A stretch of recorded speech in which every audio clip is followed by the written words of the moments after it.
కదా, ఎవరు రాలేరట, మేము రాలేం, మీరు రాలేరు.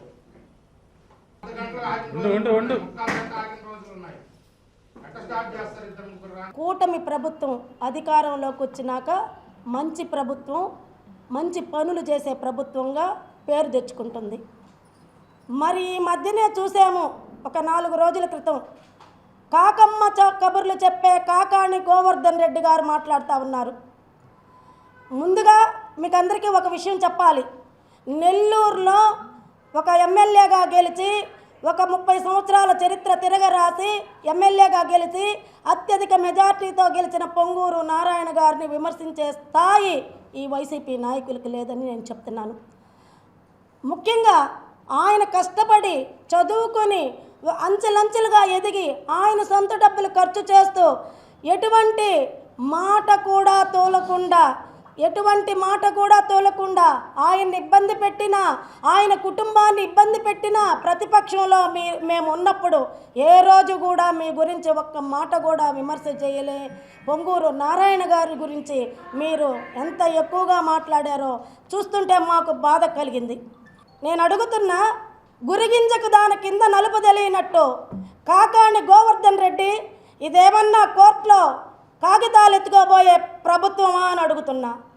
ఇది ఏమన్నా పెద్ద ఆయన రుషికొండను బోడుగుండు చేస్తే చిన్న ఆయన రత్నగిరి కొండని బోడుగుండు చేసిన ప్రభుత్వమా అని అడుగుతున్నా. సాకేత్ అనే వ్యక్తి వాళ్ళ కుటుంబ కలహాలతో వాళ్ళ ల్యాండ్ విషయంలో గొడవలు పెట్టుకొని వాళ్ళ చిన్నాయన పెదనాయన బిడ్డలు వాళ్ళు కొట్టుకొని దాడి చేసుకుంటే, ఆహా కథ అల్లావు కాకాణి గోవర్ధన్ రెడ్డి గారు, హ్యాట్సాప్ మీకు. ఈ మధ్య యూనివర్సిటీలో డిగ్రీ మాత్రమే పొందామనుకున్నాం మేము, కానీ మీరు కథలు అల్లటంలో కూడా డిగ్రీ పొందారని మాకు తెలుసు.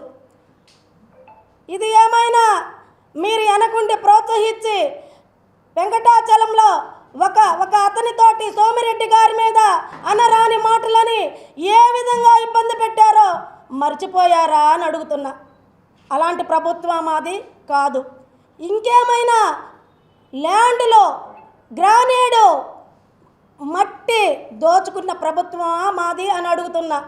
ఇక లిక్కర్ మాఫియా దందా మీ కనుసన్నల్లో నడిచిన ప్రభుత్వమా మాది అని అడుగుతున్నా.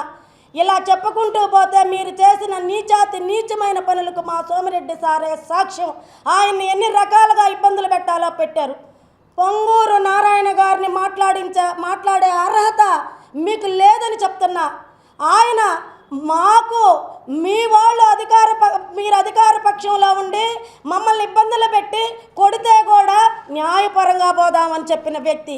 తరువాత మేము చాలా బాధలు పడి కసితో మా ప్రభుత్వం వచ్చింది అబ్బా అనుకున్న సమయంలో నాకు గొడవలు ఇష్టం లేదు, మీరు గొడవలకు వెళ్తే మిమ్మల్ని అసలు నేను మాట్లాడను, ఇది మంచి ప్రభుత్వం, మంచి ప్రజాస్వామ్యంగా పరిపాలించాలి, మంచి పనులే చేయాలి, అభివృద్ధి పనులు చేయాలని పొంగూరు నారాయణని విమర్శిస్తున్నావంటే నీకెంత బుద్ధి లేనితనం అన్నా గోవర్ధన్ రెడ్డి అన్న.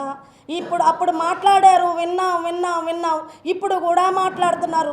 మా సొంత కార్యకర్తలే వేరే విధంగా ఇబ్బందులు పడి దెబ్బలు తగిలితేనే మా నారాయణ సార్ నేను గొడవల విషయంలో రాను, మిమ్మల్ని కూడా విచారించను అనే వ్యక్తి కావాలంటే మీ వాళ్ళు మా కాన్ఫరెన్స్లో ఉన్నారు, మీకు లీకులు కూడా వస్తాయి, మీరు తెలుసుకోవచ్చు.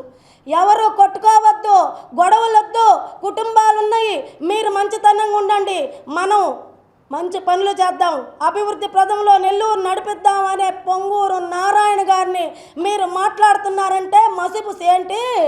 మనుషుల మానవ మృగాలు అంటారా? మీరు ఆ జాతికి సంబంధించిన సంతతి. ఆడవాళ్ళని లేకుండా 307లను పెట్టారు. ఆడవాళ్ళని కాకుండా ఎంప్లాయీలతోటి ఒక 200 మంది జనం ఉండే మధ్యలో రేప్ కేసు పెట్టించారు. ఒక గ్రావెల్ దగ్గర ధర్నా నిరసన చూపిస్తున్న సోమిరెడ్డి గారి మీదకి ఇజ్రాయెల్ను పంపిన ఘనత చరిత్ర ఎవరికయ్యా అంటే కాకాణి గోవర్ధన్ రెడ్డి గారికి. మీరా మాట్లాడుతుంది? వెనకటికి ఎవరో వంకర టింకరకాయలు ఏంటి అన్నారంట. మీరేదో బుద్ధిమంతులు, నీతివంతులు, సత్య హరిశ్చంద్రుల్లాగా ఈరోజు అధికార పార్టీలో ఉండే తెలుగుదేశం పార్టీ కూటమి ప్రభుత్వానికి జీ హుజార్ అనలేదని మంత్రి నారాయణ గారు దగ్గరుండి పోలీసులతో సెక్షన్లు పెట్టించారని చెప్తున్నారు. అబ్బా నాకు బాధేస్తుంది గోవర్ధన్ రెడ్డి అన్న. అందులో బాధితురాల్ని నేను కూడా ఉన్నానన్న. అతని కుటుంబంలో ఆయన కుటుంబంలో ఎన్ని కేసులు పెట్టించారన్న. రాత్రి పగుళ్ళు ఎంత నరకం చూపించారన్న. మమ్మల్ని ఎంత నరకం చూపించారు గోవర్ధన్ రెడ్డి అన్న. ఇవన్నీ మర్చిపోయి దొంగ కేసులు పెట్టి మహిళని కూడా చూడకుండా 307 పెట్టి, అంటే మీరు చేసిన పనులు మాకు మసిపూసి మారేడుకాయ చేసే విధానానికి మీరు వచ్చారనమాట. గుర్తుపెట్టుకోవాలి, ప్రజలందరూ గమనిస్తున్నారు. మీది ఎంత నీచమైన ప్రభుత్వమో తెలుసుకొని మా కూటమి ప్రభుత్వానికి పట్టం కట్టి మీకు వీడ్కోలు చెప్పారు. మరలా వస్తాము, మీ అంతు చూస్తాము అంటున్నావు. చూడండి అన్న, మేము రెడీగా ఉన్నాము. మేము మీరు బాధలు పడుతుంటే పడేదానికి. మీరు శాశ్వతం కాదు, రాజకీయాల్లో ఎవరు శాశ్వతం కాదు. కానీ మీరు ఎర్రవీగారు. సమాధుల మీద పేర్లు రాసుకున్నారు, చెట్ల మీద రాసుకున్నారు, పుస్తకాల ప్రింటుల మీద రాశారు, గోడల మీద రాశారు. మేము అలా విర్రవీగట్లా. మా నాయకులు మీరు అణిగి ఉండండి, ఎటువంటి గొడవలు వద్దు, మనం మంచిగా పోదాము, మీరు మంచిగా ఉండండి అని చెప్పి చెప్తున్నారే కానీ మీలాగా 30 సంవత్సరాలు మేమే పాల్తాము, మేము నియంతలము అని మాత్రం చెప్పలేదు గోవర్ధన్ రెడ్డి గారు. మీరు ఒకసారి ఆత్మ పరిశీలన చేసుకోవాలి. మాధవయ్య ఫర్నిచర్ వరల్డ్ గత 70 సంవత్సరాలుగా అదే నమ్మకం, నాణ్యతతో అందరూ మెచ్చే సరికొత్త డిజైన్స్ తో ఫర్నిచర్ అందిస్తున్న మాధవయ్య ఫర్నిచర్ వరల్డ్. మా వద్ద అన్ని రకముల ఫర్నిచర్, మ్యాట్రెస్, సేఫ్టీ లాకర్స్ ఎక్కువ డిస్కౌంట్, తక్కువ ధరలతో లభించును. Madhavaiah furniture world. మా వద్ద అన్ని రకముల ఫర్నిచర్, మ్యాట్రెస్, సేఫ్టీ లాకర్స్ ఎక్కువ డిస్కౌంట్, తక్కువ ధరలతో లభించును. విచ్చేయండి Madhavaiah furniture world, RTC bus stand దగ్గర, నెల్లూరు.